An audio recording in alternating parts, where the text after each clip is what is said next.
Bueno, hoy vamos a situarnos en 1404 y es que, bueno, pues nacía uno de los personajes más abominables de la historia universal. Se llamaba Gilles de Reis, de Retz, como quieran decirlo, porque al fin y al cabo, pues de las tres maneras, yo por lo menos lo he visto escrito, ¿no? Pero bueno, fue este señor quien dio origen a la leyenda de Barba Azul. Bueno, vamos a ver, porque es verdad que así lo aseveran muchos historiadores, aunque algunos hay que remontan el cuento al folclore hindú, o sea, pero bueno, no importa, o sea como sea, pues ahí va su historia. Bueno, pues no tenía aún 20 añitos cuando raptó a Catalina de Tours, que bueno, pues apenas había cumplido cuando aquello 15 años, y se casó con ella la misma noche del rapto. ¿Por amor? Obviamente no, no, pero sí por ambición. Porque los Stuarts pues poseían pues varios castillos que junto con los de Reis-Laval harían de la unión la más rica y potentísima de Francia. Pero, claro, pues la familia de Catalina, como que no le gustaba mucho ese casamiento, no lo aprobó y rechazó unir las propiedades. Pues Gilles de Retz hizo también raptar a la madre de Catalina. Ya empezamos mal, porque si quieres iniciar una relación sana con tu suegra, pues como que raptándola y teniéndola a pan y agua, como que no. Y eso fue lo que ocurrió, que la encerró en un castillo a pan y agua hasta que le cedió los castillos de Passagos y Tifoix. Pues total, ya hecho esto, o sea, cedidos los castillos y asegurado su poder, pues él cogió bomba de humo y se marchó hacia la guerra contra los ingleses, como diciendo, ya tengo todo tranquilito, ya tengo el percal aquí asegurado, pues venga, me voy. Y allí había una doncella, que todos la conocemos en la historia como Juana de Arco. Vale, pues aquí sabemos que Juana reunía en torno suyo a los mejores guerreros de Francia. Y Gilles de Retz pues se unió a ella y bueno, pues es verdad que sus proezas hicieron que llegase al grado de mariscal. Era muy buen guerrero. Quizás este haya sido el único periodo de su vida en el que se entregó honesta, sinceramente y en cuerpo y alma a una causa noble. Realmente, ¿eh? Y bueno, pues la derrota de Juana de Arco por traición, más su proceso y más su muerte en la hoguera, pues acabaron con esas buenas intenciones honorables de Gilles de Retz, ¿no? Quien volvió a sus tierras y pues con su castillo. Y en el Tifoix, pues ahí ya estaba Catalina esperándolo con su hija, de las que pues él prácticamente no hizo ni menor caso de ambas. ¿Por qué le llamaban Barba Azul? Que todo esto es porque decía que su barba era tan negra que tenía reflejos azulados, ¿no? Por eso era lo de Barba Azul. Él era muy inteligente, era culto, era ambicioso, era ávido de riqueza, era también despilfarrador. ¿Por qué? El doctor Gavans dice, y así lo dejó por escrito, desde este momento se entrega a los más locos dispendios para satisfacer sus más caros caprichos. Bueno, entre otras costosas fantasías que tenía Barba Azul, había fundado una colegiata cuyo personal estaba compuesto de unos 30 individuos que le acompañaban con su casa militar en todos sus menores traslados. Como si de aquí a la esquina, pues iba con toda la orquesta para todos lados, ¿no? Pues este tipo de entretenimiento de este servicio le costaba pues unas sumas considerables, abismales, ¿no? Para él nada le parecía demasiado bueno y tampoco para sus servidores había nada demasiado bueno. Él tenía que tener el caballo de los más caros, las largas togas colgantes de escarlata, telas muy finas, maletas, baúles, todo tipo de jolgorio pues para transportar los efectos. O sea, no se recuerda en aquella época ni príncipe o rey que hubiesen llevado un lujo semejante. O sea, era brutal. Pues este hombre, es verdad, tenía pasión por las artes, especialmente por la música. O sea, si oía decir que se había escuchado una hermosa voz, él no iba a descansar hasta conseguir llevar a su servicio a quien poseía esa voz. Por muy lejos que estuviera, él la iba a encontrar, la iba a contratar y se la iba a quedar para él. ¿Quieren más detalles de los fastuosos gustos? Yo se los doy, mira. Poseía muchísimos pares de órganos. Vale, por órganos no quiero decir obviamente ni a hígado ni estómago porque ¿Que habría algún gore en la época que coleccionaba este tipo de cosas? Obviamente, por favor, pero no. Me refiero al instrumento, porque el sonido de este instrumento le producía tal enajenación que los hizo construir portátiles para que le acompañaran en sus menores traslados. O sea, 6 hombres como castillo de un armario de 8 puertas son los encargados de transportarlo sobre sus espaldas a todos los sitios en que tenía que instalarse. Si usted quería ir al baño, se llevaba la música, y si no, se llevaba la música por otra parte. Vamos.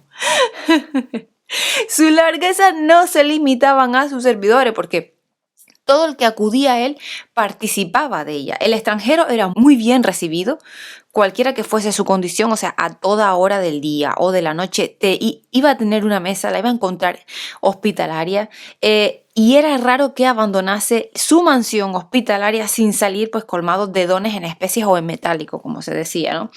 Para procurar el dinero, pues que le había llegado, pues obviamente, a ser cada vez pues muchísimo más necesario con todo este despilfarro, tenía que apelar a muchísimos recursos. O sea, a cuantos más ruinosos contratos, más él era contratado. O sea, cuanto peor era, él los hacía. Aposentadores, burgueses, mercaderes, son puestos a contribución y le adelantan a un interés usurario las sumas que, pues, por una generosidad pues más que imperiosa, se funde y se hunden en el abismo sin fondo, porque era muy despilfarrador. Sus cofres ya están vacíos, su crédito está agotado. ¿Y qué pasa? Que esa gente feliz con la que él gozaba su mesa, más que hospitalaria, toda esa gente con la que tú te reías, hacías fiestas y jolgorio, cuando ven que no hay perras, ¿qué hacen? Cogen y se largan. Y pues obviamente tus amigos, realmente los que son tus amigos son los que se van a quedar contigo, los cuales se pueden contar con los dedos de una mano. El resto, todo el mundo se fue. Pues ante esta situación, él se vuelve hacia el esoterismo, buscando pues en la alquimia el modo de fabricar el oro que le falta. Y cae en manos de un embaucador llamado Prelati, quien le asegura que él va a llenar sus arcas gracias a la magia negra. Prelati, como muy buen embaucador que era, serviría para político hoy en día. Él iba a espiar, ¿no?, el hervir de esos metales en fusión. Él iba pues a decir unas fórmulas mágicas conjuratorias, que iba a invocar un espíritu. Claro, se iba a aprovechar de esas buenas en parte disposiciones que tenía el señor Terrés, ¿no? Y el mariscal, pues claro, ante esto que él veía de que el otro pues estaba muy seguro, muy confiado, pues claro, lo iba a visitar con frecuencia y con más frecuencia, y cada vez pues estaba muchísimo más ansioso, ¿no?, porque quería ver esos resultados. Bueno, pues Prelati le asegura a su señor que en una de sus invocaciones había visto cerca de él un demonio bajo la forma de un leopardo, pero que esta aparición fantástica se desvaneció sin que hubiera podido pronunciar palabra alguna. Y claro, pues el crédulo mariscal le hizo caso y le mandó que le redoblasen los ensalmos y las conjuras. El sidecente mago llevó a su amo a un bosque, y era medianoche y la hora de los conjuros satánicos, ¿no?, que eso dice todo el mundo, y estuvo 2 horas invocando al diablo y este no apareció, a pesar de los círculos mágicos que Prelati trazaba en el suelo y de los sacrificios animales que le ofrecieron. Aquí lo grotesco va a ceder el sitio a lo odioso, lo digo. ¿Qué pasaba de Gilles de Retz? Que su lectura habitual pues eran esos poemas ardientes de Ovidio, ¿no? Y sobre todo el relato que hacía Suetonio de los criminales sacrificios que exige el rey del infierno. En plan, ¿qué le importa el sacrificio de vidas humanas si adquiere a ese precio el poderío de codicia? Bueno, pues él se lo tomó muy en serio. Y un día, pues, se ofrece a la vista, ¿no?, de 2 de sus servidores, pues que habían entrado en la cámara de su maestro, pues un espectáculo pues más que horroroso, y lo ven teniendo en la mano el corazón, los ojos y la sangre pues de un inocente, que lo hizo pues ir al otro mundo, ¿no? Y pues lo ven envolver estos restos sangrientos en un lienzo blanco, depositarlo sobre el mármol de la chimenea. Después le oyen ordenar que cierren su habitación con llave y que no se deje entrar a alma viviente bajo pretexto alguno. Pues llegada la tarde, Gilles ocultaba en una de las mangas de su vestido, que eran bastante amplias pues en aquella época, los restos, ¿cómo decirte? Los restos, ¿vale?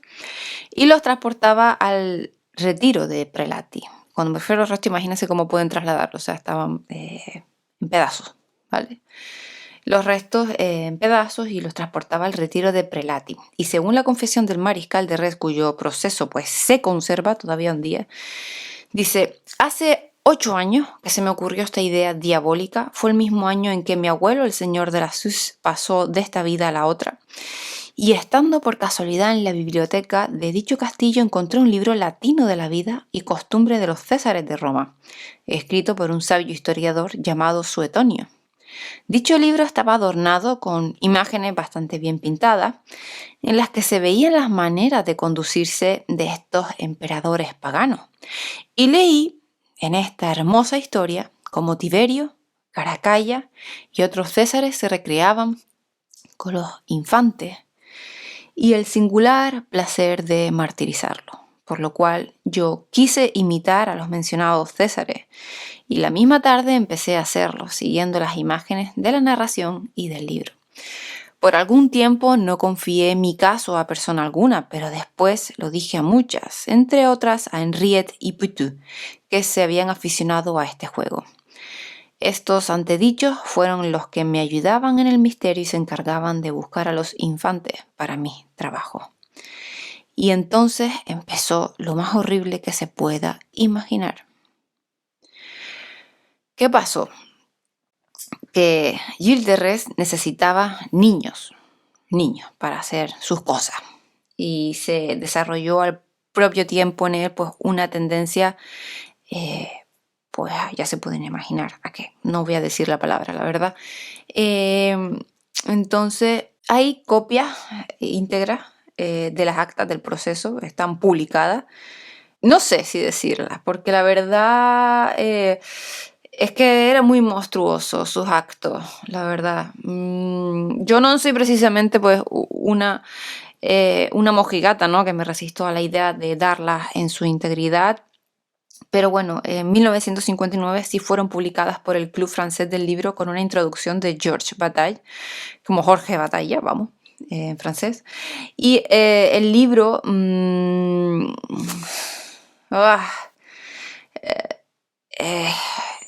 hay horrores en su contenido, o sea, horrores. Yo sé que la gran mayoría de la gente no lo quisieran tener, lo que es en su biblioteca, ¿no? Y bueno, no sé si contarlo, aunque sea un resumen bastante edulcorado, no sabría cómo llevarlo, la verdad, aquí a hacerlo en este episodio de hoy. Porque ¿sabes el problema que pasa aquí? Siendo sincera con ustedes, muchos oyentes malentienden los episodios y me ha pasado más de una vez de que, bueno, pues yo he hecho un capítulo en la historia, porque al fin y al cabo, bueno, concretamente me voy a basar en uno en concreto, que en un episodio que hice de lo que ocurrió, de los últimos momentos de Kurt Cobain, cómo sucedió después, lo que sería su funeral y demás. La gente me tachó en YouTube, incluso me llegaron a denunciar porque decía que yo estaba fomentando el suicidio. Y yo en ningún momento he fomentado nada para ello. Yo estaba hablando de lo que ocurrió con ese señor, cómo murió y cómo fue su funeral. Y ya está. Y después pues todo el dispendio que ocurrió durante el proceso de después con la que sería su mujer, con Courtney Love y todo el tema. Y me han tallado, me han dicho de todo menos bonita. Vamos, entonces, ¿qué pasa? Si pasó con eso, si yo digo esto aquí, ahora, y tal y como está YouTube, me puede caer un puro, vamos, que ni Fidel Castro, ahí se lo digo yo ya, de verdad, o sea, entonces no sé cómo hacer este resumen que sea pues edulcorado, sin dar demasiados detalles pues escabrosos, que ahí están descritos con una minuciosidad más que horripilante, la verdad. Entonces vamos a intentarlo. La verdad, yo no quiero, antes que nada, de decirlo, que se malinterprete, ni que yo estoy fomentando nada, ni nada. Estoy contando simplemente un hecho en la historia. Y si a alguien le pueda, si a alguien de verdad le va a sentar mal, no me gustaría que lo escuchasen. porque tampoco me gustaría que el trabajo que a mí me conlleva todo esto, pues fuese tirado a la borda por una persona que me ha denunciado diciendo que estoy fomentando X cosas que a mí me parecen más que terribles, ¿vale? Entonces lo quiero dejar claro, ¿vale? A partir de ahora. Pero bueno, entonces voy a contar esta parte que está en el libro lo mejor edulcorado que pueda, ¿ok? Bueno, pues lo que pone es que una noche, pues Catalina, que era la esposa de Gilles de Rais, estaba preocupada por la fiebre de su hija María, ¿no? Y bueno, pues quería avisar a su marido, pero este pues se encontraba en esa ala del castillo a la que le había prohibido la entrada diciendo que si abría aquella puerta, pues le iba a hacer mucho daño. Pues durante mucho tiempo la mujer estaba como vacilando, en plan, ¡ay, no sé qué hacer, tal! Pero preocupada, por supuesto, cada vez más por la salud de su hija. Y entonces, pues nada, ella se decidió a burlar esa prohibición que le había puesto su marido, pasó al recinto prohibido y abrió la puerta que su marido le había vetado abrir. Y bueno, pues obviamente no pudo evitar contener ese grito de horror, porque el espectáculo pues era más que espeluznante, ¿no? Habían garfios en la pared, donde habían seres colgados, ¿vale? Y pues su esposo tenía en brazos pues a otro ser, muy mal. Y bueno, pues a su alrededor 2 o 3 servidores pues estaban martirizando pues a otros seres. Y Catalina, pues claro, salió huyendo, perseguida por los criados. Y Gilles de Rais aquella vez le perdonó la vida a condición de que no contase a nadie lo que había visto y la recluyó en un castillo lejano. ¿Qué estaba ocurriendo? Bueno, pues en su afán por procurarse víctimas para su sacrificio, los servidores de Gilles de Rais recorrían pueblos, recorrían aldeas, buscando pues a esos niños, ¿no? O adolescentes, prometiéndoles que les harían paje en los castillos del señor de Rey, pero siempre en lugares lejanos, nunca cerca del pueblo donde habitaban. De eso, pues claro, de esos niños los padres no iban a tener más noticias. Se preguntaban si les respondía, que si estaban bien y tal, le decían sí, todo muy bien. Y pronto, pues claro, la gente se alarmó de todo lo que estaba ocurriendo y ya fue cuando empezaron los raptos. Ya, por supuesto que el temor se apoderó de los habitantes de los pueblos porque estaban desapareciendo niños, niñas, se comenzó a murmurar mucho. Los criados tuvieron que ampliar su campo de acción, con lo que el pavor ya se estaba extendiendo más y más. Llegó un momento en el que fue tan grande que las murmuraciones se convirtieron en gritos que llegaron a las más altas autoridades, ¿no? Y un 14 de septiembre de 1440 se presentó a las puertas del castillo de Machecoul, donde estaba entonces, cuando aquello Gilles de Rais, un grupo armado al mando del capitán Jean Labbé, que iba acompañado por ese famoso notario Robin Guillamot, en nombre del obispo de Nantes, Jean de Malestroit, y bueno, pues portaban órdenes del duque de Borgoña. Y bueno, pues ese fue el fin. O sea, Gilles de Rais se entregó y el 19 del mismo mes, es decir, o sea, 4 días después de su detención, empezó el interrogatorio que continuó el día 28 y los días 8, 11 y 13 de octubre. Yo no voy a decirles los párrafos de la acusación porque basta decir que además del pecado de herejía y de pactar con el demonio, pues salió a la luz que el mariscal sacrificaba pues a niños y adolescentes. Que le hacía más que barbaridades, que después encima les consolaba, diciéndoles que no iba a hacerle ningún daño, cuando era completamente todo lo contrario. Más de 300 niños y niñas pues desaparecieron. Y más horrores que no voy a decir. Y durante el proceso de Gilles de Rais, él reconoció sus crímenes, pidió perdón por ellos, fue condenado a ser colgado y quemado vivo. Bueno, se levantaron pues las 3 horcas, una para el mariscal, 2 para sus principales cómplices, Henriette y Putot. No voy a, porque el doctor Gabán cuenta cómo fue ese ajusticiamiento, no lo voy a decir, solo decirles que la agonía fue corta, se merecía más. Mi humilde opinión, no estoy fomentando nada, vuelvo y repito, es mi opinión. Su mujer, Catalina de Reyes, asistió al proceso y pues a la ejecución de su marido sin derramar ningún tipo de lágrima. Se retiró a sus tierras y poco tiempo, bueno, después contrajo pues nuevas nupcias con Jean de Vendôme, pero jamás pues obviamente pudo olvidar el espectáculo que se ofreció a sus ojos cuando abrió la puerta prohibida. O sea, jamás olvidaría nada de lo ocurrido, lo cual es horrible. Es un capítulo serio, yo no suelo ser así, lo saben, pero es que no, o sea, no hay pies ni cabeza por donde cogerlo ni hacerlo, pero quería hacerlo. Vuelvo y digo, no estoy fomentando nada, ¿vale? A quien les pueda resultar pues bastante grotesco, lo siento, mis disculpas, pero no es mi intención, pero creo que es un episodio de la historia que habría que saberlo. Entonces, ¿puede ser Barba Azul él o no? Quizás sí, quizás no. Ya sabemos por qué le decían Barba Azul, pero no se sabe realmente si es ese Barba Azul que habla la gente, porque también digo que hay otras teorías basadas en origen hindú, ¿vale? Entonces, bueno, pues hasta aquí. Espero que les haya gustado en la mejor medida posible.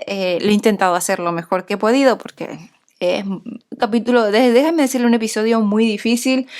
Porque yo tengo las notas aquí escritas, después cuando pienso y estoy haciendo esto digo no debería decirlo, tengo que modificarlo al momento. Es complicado, ¿vale? Es muy, me ha sido súper complicado hacerlo, pero bueno, todo sea por ustedes. Así que un saludo y nos vemos el próximo día. Si quieren más información, también en internet pues están, te digo, las actas escritos, pero la verdad, hay que tener estómago. No se los recomiendo que lo hagan, de verdad. Yo lo he pasado un poquito mal para hacer este episodio, les soy sincera, honestamente. Bueno, un saludo, hasta luego. ¿Cómo se llamaba este señor? Ahora sí me acuerdo. Jesús, el cantante este, Dios mío, pero ¿cómo se me ha olvidado a mí ahora? El rubio guapera, el de Nirvana, carajo. No, rubio, pelo largo ese, como... De verdad que se me ha ido el nombre de la cabeza. Sí. Maluma. Maluma.